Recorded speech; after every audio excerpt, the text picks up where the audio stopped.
एक सत्राजित नाम का यादव रहता था द्वारिका में। उसके पास एक मणि थी, उस मणि का नाम था सिमंतक मणि। और ये सिमंतक मणि उसको सूर्य ने प्रदान की थी प्रसन्न होकर के। मणि का नियम था कि रोज 3, 4, 6 घंटे उसकी पूजा करो, तो उस मणि का ऐसा प्रभाव था कि कहीं से भी हजारों किलो सोना आपके घर आएगा। भगवान को जब ये बात पता चली तो ठाकुर जी बोले, एक व्यक्ति, इसकी एक बेटी, एक इसका भाई, ये छोटा सा परिवार इनका, ये हजारों किलो सोने का अकेले क्या करेंगे? कोई प्रयोग, अरे वो एक दिन में जितना सोना मिलता है उसका भी ये पूरे जीवन भरपाई कर दें तो भी ये उसको भोग नहीं पाएंगे। क्या फायदा? उसका कोई फायदा तो हो नहीं रहा है। अति में कुछ भी अच्छा नहीं है बंधुओं। हमारे गुरुदेव कहते हैं कि अति में ज्ञान भी अच्छा नहीं है। बहुत ज्यादा ज्ञान जिन लोगों को हो जाता है ना, वो सबको मूर्ख ही समझते हैं, वो किसी को आदमी नहीं समझते। बहुत ज्यादा एजुकेशन, हायर एजुकेशन या बहुत ज्यादा डिग्रीज जिनके पास में हो जाती हैं, बहुत ही जिन्होंने जीवन में कुछ हासिल कर लेते हैं ना, उनके पैर जमीन पर टिकते नहीं है, फिर वो किसी को कुछ नहीं समझते। फिर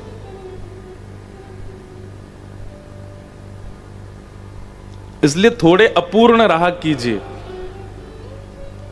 घड़े में अपूर्णता होती है ना, तभी उसमें और भर सकता है। चलो एक और बात बताएं, गरम गिलास हो चाय का, दूध का, कोई भर के दे दे लबालब, आप पी ही नहीं पाओगे, क्योंकि भरा है। थोड़ा सा कम हो तो उसको लेने में सुविधा होती है। कुछ भी हो, जल हो आदि, पात्र यदि पूरा भरा है तो उसको आप सहजता से सेवन नहीं कर सकते। ऐसे ही व्यक्ति यदि बहुत ज्यादा ही चीजों से लबालब भरा पड़ा है, उसको सहजता से आप अपने जीवन में आश्रय नहीं दे सकते। इसलिए मैं ऐसा कहता हूं, कल भी मैं एक यूनिवर्सिटी में गया, वहां के सारे बच्चे, वहां भी मैंने कहा भाई देखो बहुत बढ़िया चल रहे हो तुम लोग, कोई दिक्कत नहीं है, 1 नंबर काम चल रहा है आप लोगों का, डिमोटिवेट क्यों होना है? थोड़ा सा अपूर्ण रहा कीजिए। सब जानना, सब पहचानना, सब जरूरी नहीं होता है।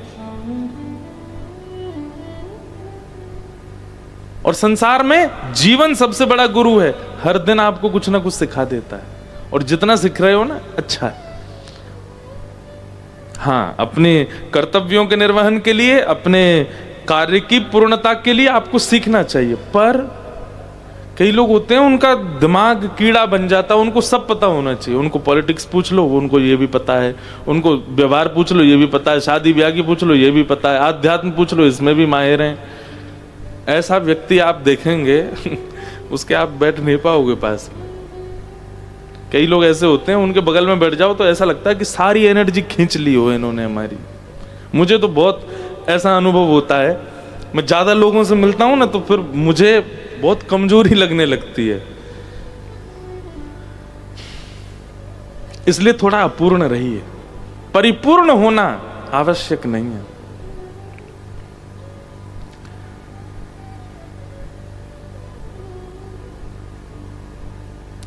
भगवान ने कहा अकेला क्या करेगा इतने धन का? तो ठाकुर जी उसके पास गए और बोले, हे सत्राजित, तुम्हारे पास जो मणि है वो इतना सोना देती है कि तुम अकेले उसको भोग नहीं पाओगे। प्रतिदिन इतना सोना है कि तुम पूरा जीवन निकाल दोगे तो भी तुमसे भरपाई नहीं हो पाएगी। इसलिए एक काम करो, उस स्वर्ण की मणि, वो जो सिमंतक मणि है, उसको द्वारिका के कार्यालय में जमा करवा दो। वहां उससे जितना धन निकलेगा, जितना सोना निकलेगा, उससे द्वारिका का विकास करेंगे हम। आपको पता है द्वारिका कितनी बड़ी थी? भागवत जी में एक संकेत किया है जो समुद्र में डूब चुकी है। अब लोग बाग इसको मानेंगे नहीं, लेकिन ये वास्तविकता है।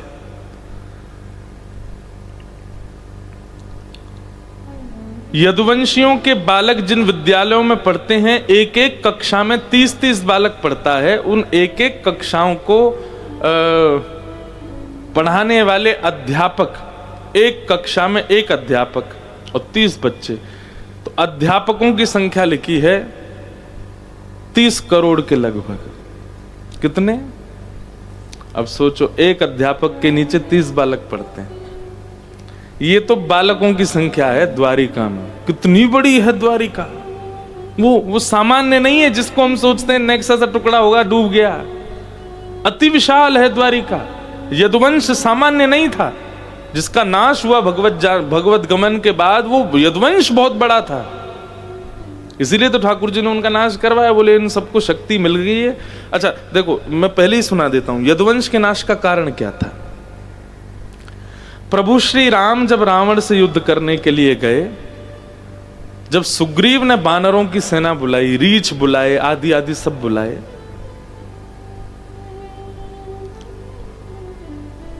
चाहे कितनी भी प्रचंड सेना आ जाए बानरों की, रावण के आगे कुछ नहीं है। रावण इतना भयावह, इतना भयानक राक्षस था और उसकी सेना इतनी प्रबल थी कि उनसे कोई बानरों की सेना, मानवों की सेना लड़े तो समझा, बानरों की सेना।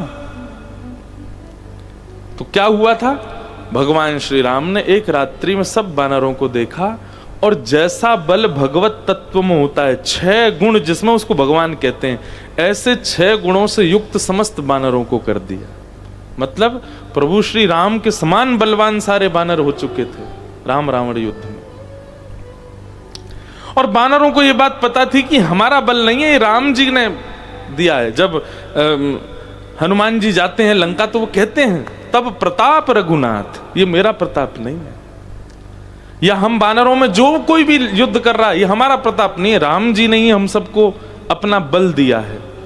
और जैसे ही राम रावण युद्ध पूर्ण हुआ, बानरों ने अयोध्या आकर के अपना सारा बल ठाकुर जी को वापस कर दिया। बोले नाथ, बल की हमें आवश्यकता नहीं है, ये तो आपके कार्य सिद्धि के लिए आपने हमको दिया, आप वापस लीजिए।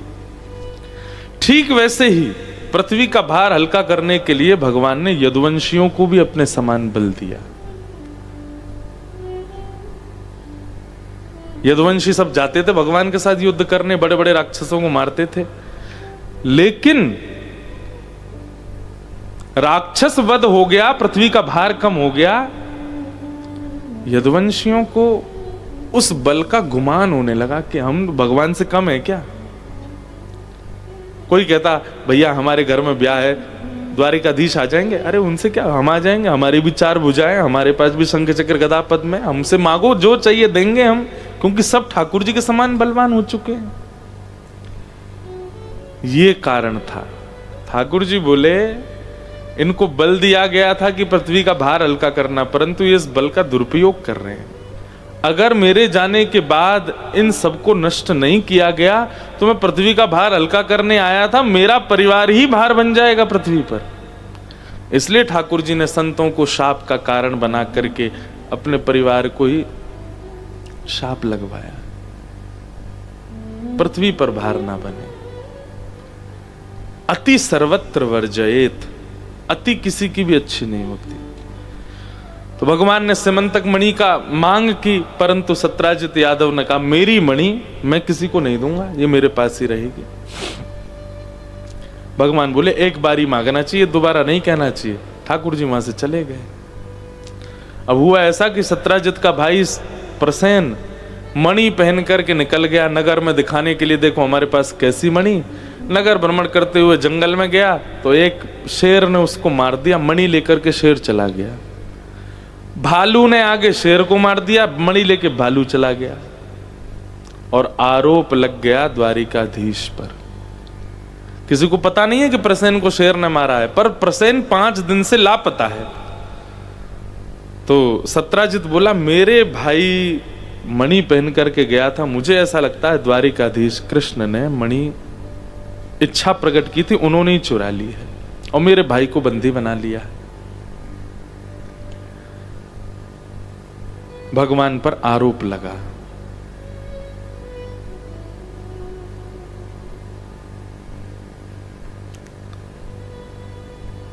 हम चाहे वही हो जरूरी नहीं, हम चाहे वही हो जरूरी नहीं, आशाएं कभी हुई पूरी नहीं, आशाएं कभी हुई पूरी नहीं। यह क्या सोच करे पागल मनवा, जो बीत गया सो बीत गया, क्या सोच करे पागल मनवा, जो बीत गया बहुत सुंदर पंक्ति। बीत गया, इस झूठे जग का खेल ही क्या, कोई हार गया कोई जीत गया, इस झूठे जग का खेल ही क्या, कोई हार गया कोई जीत गया। ये संसार है बंधु। इस पृथ्वी पर आने पर जब प्रभु श्री राम और कृष्ण पर भी लोग प्रश्न चिन्ह उठाते हैं तो हम तो मानव हैं।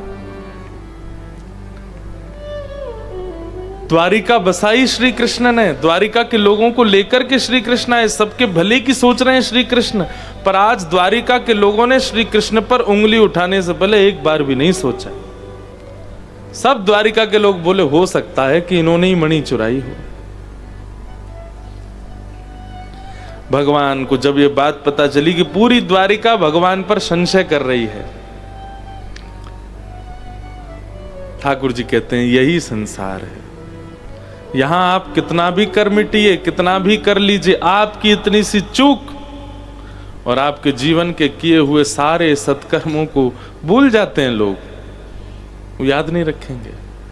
लेकिन आपने एक क्षण में जो गलती की है उसको कह कह करके, याद कर करके आपके अंतिम दिन तक, अंतिम श्वास तक, अरे कहां तक कहें, जब व्यक्ति मर रहा होता है और उसका शमशान पर शव जल रहा होता है तब भी चार लोग कह रहे हो यार आदमी तो अच्छा था, बढ़िया था, इसने ऐसे किया था वैसे किया, फिर एक निकल के आएगा वो सब छोड़, वो भूल गए तुम, ऐसा भी तो किया था इसने। माता पिता बहुत दुखी थे इसके, पत्नी को बहुत परेशान किया, बच्चे ऐसे। वहां पर भी लोग एक बात जो आपने गलत कर दी जीवन में उसी को ही बोलेंगे। ठाकुर जी ने क्या किया द्वारिका के लोगों के लिए, ये द्वारिका के लोगों को नहीं समझ आया। लेकिन आज एक झूठी खबर फैल गई कि भाई मणि भगवान ने चुरा ली, तो सबने मोहर लगा दी, हाँ चुराई होगी निश्चित ही।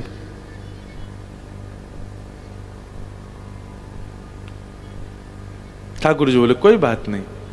अब देखो आज की जो कथा है ना वो गृहस्थाश्रमियों वाली कथा है, आप सबको सुननी चाहिए। ठाकुर जी बोले सत्य व्यक्ति को एक नियम का पालन करना चाहिए, अगर उस पर असत्य आक्षेप लगाया जा रहा है तो मौन रहे, बहुत ज्यादा सफाइयां ना दे। सत्य का स्वभाव है वो प्रकट हो ही जाएगा। ठाकुर जी बोले मुझे किसी को सफाई नहीं देनी है कि मैंने मणि नहीं चुराई है या प्रसेन को मैंने बंदी नहीं बनाया है। जब हमने किया ही नहीं तो हम सफाई क्यों दें? लेकिन ये आक्षेप लगा है तो इसकी जांच होनी चाहिए। और ठाकुर जी अपनी सेना लेकर के निकल पड़े आधी रात में, ढिंडोरा नहीं पीट रहे हैं, किसी को खबर नहीं है। ठाकुर जी सेना लेके निकल पड़े ढूंढने कहां है प्रसेन, और ढूंढते ढूंढते जंगल में गए तो प्रसेन मरा हुआ मिला।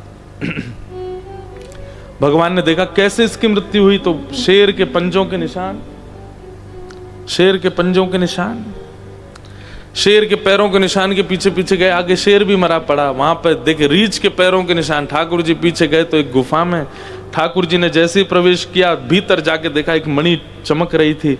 जैसे ही मणि उठाई, भालू ने आक्रमण किया। 18 दिन तक ठाकुर जी ने उसके साथ युद्ध किया। 18 दिन बाद जब वो पस्त हो गया, चरणों में गिर गया, बोले नाथ मैं भालू, सामान्य भालू नहीं हूं, सामान्य रीछ नहीं हूं, मैं जामवंत हूं। भगवान ने हृदय से लगाया, बोले वाह जामवंत जी, ये मणि हमको दे दीजिए, इसके कारण पूरी द्वारिका में हम पर आक्षेप लगा। और सुनिए आप हमारे साथ चलिए, सबूत भी तो चाहिए सबको बताने के लिए सत्य क्या है। जामवंत जी बोले नाथ अब द्वार पे आ ही गए हो तो एक कृपा कर जाओ। बोले क्या? दोनों हाथ आगे करो।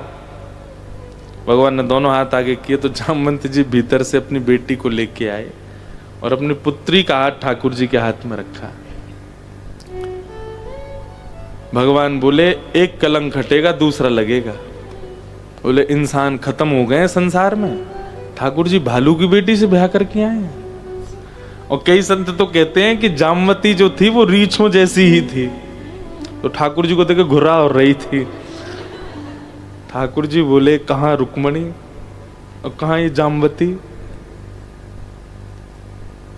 थोड़ी हम पर दया कर लो जामवंत जी, ऐसा मत करो। बोले देखिए ये मर्यादा वर्यादाएं इंसानों से ब्याह करना आदि ये सब आपका राम युग में था, अब आप लीला पुरुषोत्तम हो, कृपा करके मेरी पुत्री को स्वीकार कीजिए। और भगवान ने जामवंत जी की पुत्री जामवती को स्वीकार किया। दूसरा विवाह ठाकुर जी का जामवती के साथ हुआ। द्वारिका आकर के ठाकुर जी ने मणि दिखाई और सब प्रस्तावित हो गया कि भाई मणि ठाकुर जी पे नहीं थी। द्वारिका के लोग रोने लगे, भगवान हमको क्षमा कर दो, हमने बहुत बड़ा अपराध कर दिया, आप पर आक्षेप लगाया। भगवान बोले कोई बात नहीं। अब आक्षेप उल्टा हो गया, जिसने खबर फैलाई थी कि भगवान ने मणि चुराई, अब लोग उसको ही गाली देने लगे। संसार भी वास्तव में बड़ा विचित्र है, नारेबाजी वाले लोग हैं हम, जहां की तरफ पल्ला भारी वहीं का नारा भारी। अब सब उसको गाली देने लगे, तेने हमारे भगवान के ऊपर आक्षेप लगाया, एक बार भी नहीं सोचा, तुमने इतना बड़ा वो कर दिया, आदि आदि सब उसको डांटने लगे। सत्राजित बोला मेरा तो निकलना दुष्कर हो गया, क्या करूं, द्वारिका के लोग मुझे मारने डोल रहे हैं।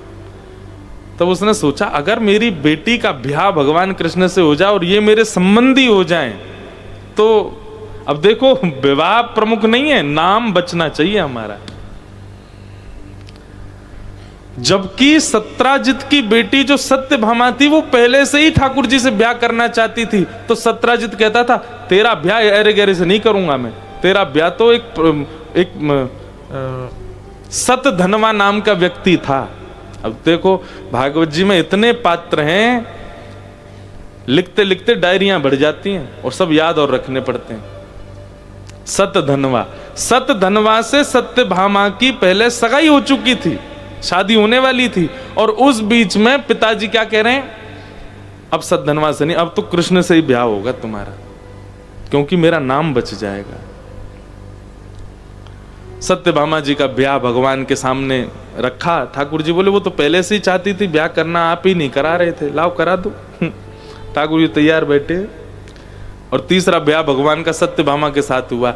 एक बढ़िया से पात्र में सजा करके रेशमी कपड़ा में मणि लेके आया सत्राजित। बोले नाथ ये दहेज है। भगवान बोले इसको ले जाओ मेरे से दूर, ये नहीं चाहिए मुझे, इसको मत लाना मेरे पास, हम पुत्री आ गई आपकी बहुत है, बस ये नहीं चाहिए। बंधु दहेज क्या है पता है आपको? पिता की दो संपत्ति होती है, चल और अचल।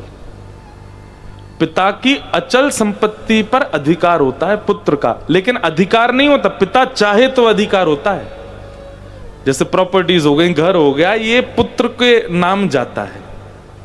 और पिता की जो चल संपत्ति है इस पर अधिकार होता है पुत्री का। लेकिन इन दोनों के विभाजन में पिता की इच्छा प्रधान है, वो क्या देना चाहता है, कितना। पुत्र पुत्री नहीं कह सकते लड़के हमें दो।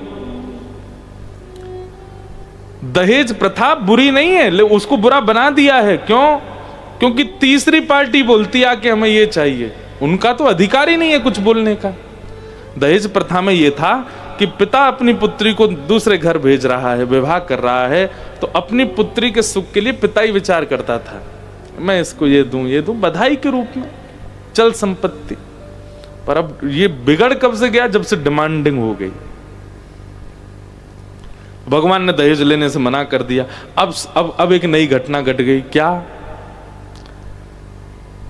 सतधनवा जिससे सगाई हो गई थी सत्यभामा की, उसको पता चला कि मेरा ब्याह तो टूट गया, मेरी मंगेतर से तो ब्याह कर लिया कृष्ण ने। तो उसने ये जांच नहीं करवाई क्या हुआ क्या नहीं हुआ, उसने जांच क्या करवाई, मणि कहाँ है ये बताओ, उसी के लिए तो हम ब्याह कर रहे थे। बोले मणि दी गई कृष्ण को दहेज में, लेकिन उन्होंने ली नहीं है, तुम्हारे जो एक्स ससुर जी थे उन्हीं के पास है।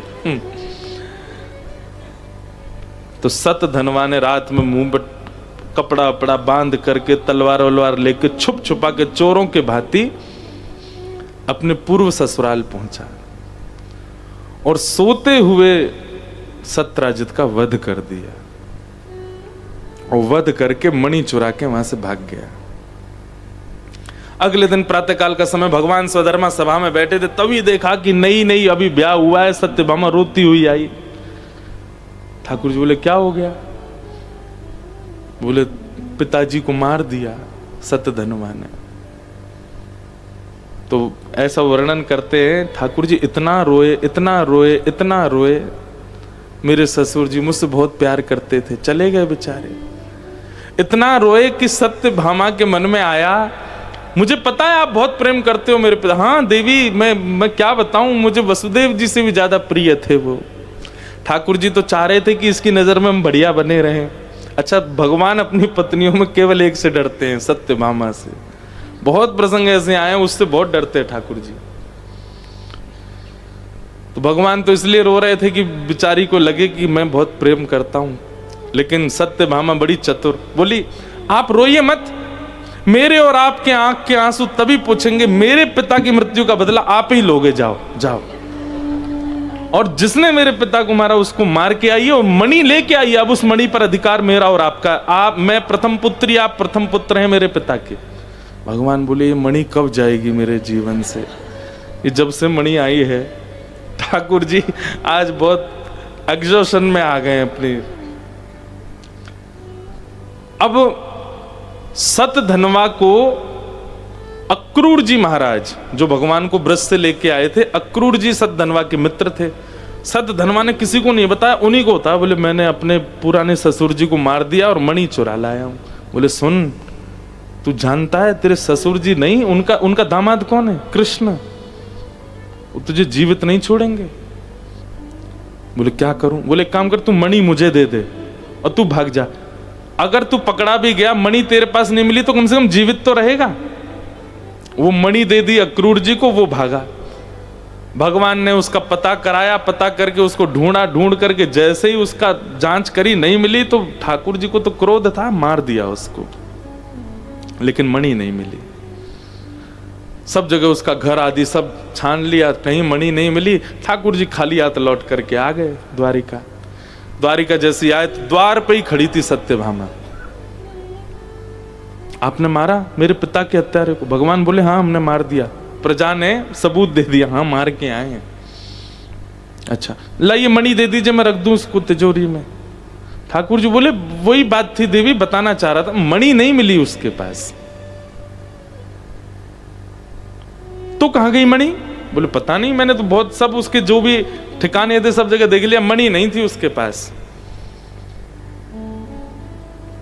सत्यभामा के नेत्र बंद हो गए और नेत्र बंद करके सत्यभामा भी मन में सोचने लगी, मणि पर नजर तो इनकी पहले से थी, हो सकता है इन्होंने कहीं छुपा ली हो ताकि मैं ना अपना अधिकार मांगूं। और कहीं रुक्मणी आदि भी तो है ना पटरानियां, सबकी भरपाई करनी है इनको। ये बहुत चतुर हैं। ऐसा ठाकुर जी के लिए सोचने लगी। ठाकुर जी तो अंतर्यामी हैं। भगवान बोले भैया संसार के लोग सावधान हो जाओ, सगी पत्नी भी आप पर संशय कर सकती है, ये संसार का नियम है। और 1 वर्ष तक सत्यभामा ने भगवान से बात नहीं की। ठाकुर जी जाते थे सत्यभामा के पास तो बस बैठती उठती, कुछ चर्चा नहीं करती। उसके मन में था कि इन्होंने मणि रख ली है। लेकिन ठाकुर जी भी बड़े चिंतित थे, अब क्या करें, नहीं संभल रहा। अब कहां तक हम सबूत देते रहे कि हमने नहीं किया कुछ भी। एक दिन की बात, एक ब्राह्मण आया द्वारिका, उसकी 5 उंगलियों में सोने की अंगूठी, जे मोटे मोटे महाराज कड़ूला, कमर में करदनी, सोने का ही जनेऊ और गले में मालाएं पहन करके खूब सारा स्वर्ण लटकाए ब्राह्मण आया। ठाकुर जी तो ब्राह्मणों का सत्कार करते। भगवान बोला आइए आइए आइए, वाह वाह वाह भैया, इतना सोना पहन, ब्राह्मण इतना सोना पहन के घूमता नहीं है, आप घूम रहे हैं। कौन दानदाता है? अरे महाराज आपके काका जी अक्रूर जी। वे रोज ब्राह्मण भोज कराते हैं और सोने की थाली, सोने की कटोरी, सोने के चम्मच, सोने के गिलास, उसी में प्रसाद पवाते हैं और फिर कहते हैं दक्षिणा में थाली वाली सब ले जाओ साथ में। और महाराज हर दिन नए नए ब्राह्मणों को कराते हैं। बोले अक्रूर जी का कौन सा व्यापार चालू हुआ, इतना धन? ठाकुर जी ने पत्र लिखा, प्रिय काका अक्रूर, हमें पता है सिमंतक मणि की कृपा बहुत हो रही है आप पर, लेकिन हमको मणि वापस नहीं चाहिए, क्योंकि उस मणि का आप दुरुपयोग नहीं कर रहे हो। असहाय बालिकाओं की ब्याह कर रहे हो, ब्राह्मणों का सम्मान कर रहे हो, गौशालाओं में सेवा कर रहे हो, बालकों की शिक्षा दीक्षा की तैयार, धन का सदुपयोग कर रहे थे अक्रूर जी। हम बस इतना चाहते हैं आप मणि लेके द्वारिका आके एक बार सबको बता दीजिए कि मणि आपके पास है। तब अक्रूर जी आए। भगवान ने पूरी सभा बैठा रखी थी, सारी पत्नियां बैठी थी भगवान की, अभी तक तीन ब्याह हो गए ठाकुर जी के। वो सबके सामने अक्रूर जी ने मणि दिखा करके पूरा विवरण दिया। अब सत्यभामा को खेद हुआ, ठाकुर जी से बोली मुझे क्षमा कर दो। भगवान बोले कोई दिक्कत नहीं, ये संसार का नियम है, यहां अत्यंत घनिष्ठ व्यक्ति भी कभी कभी आपको कुदृष्टि से देखेगा। इसलिए भैया बिन गोपाल को नहीं अपनो, किसको अपना मान रहे हो आप? एक गलती जानबूझ के मत करिए, बस ऐसी देखने के लिए संग वाले का रिएक्शन क्या करके देख लीजिए, आपको पता चल जाएगा कितने आपके अपने। पर आप चाहे करोड़पति बन जाओ, चाहे रोड पर आ जाओ, आपके सेवा के ठाकुर जी आपसे कभी दूर नहीं होंगे, वो हमेशा आपके संग रहेंगे। आपके हृदय के ठाकुर जी वो आपसे कभी दूर नहीं होंगे। आप चाहे कितने भी प्रसिद्ध हो जाओ, चाहे कितने भी आप विचित्र हो जाओ, आपके ठाकुर जी अगर एक बार आपको पकड़ेंगे वो कभी नहीं छोड़ सकते। वही हमारे, मुझे पता है आज आप सब लोग कथा सुन रहे हैं, इतने युवा लोग कथा सुनते हैं, भगवान ना करे सब बढ़िया ही चले, लेकिन कभी कोई अगर गलती हो गई भविष्य में तो जितने कथा सुनने वाले यही कभी कभी उंगली भी उठाएंगे, अच्छा यही, हाँ हमको तो लगता ही था। कथा में 10 बजे 11 बजे का टाइम देके 1:30 बजे आते थे इनके, तभी से हमको आश्रय पता चल गए थे। लोग बाग संसार है, इसलिए किसी से आशा मत रखिए। कोई बहुत बड़ा व्यक्ति आपसे सहर्ष मिल गया हो तो भी ये समझना ये भी ठाकुर जी की लीला है, और किसी दिन वो आपको ब्लॉक करके चला जाए तो भी समझना ठाकुर जी की लीला है, सब ठाकुर जी की लीला है।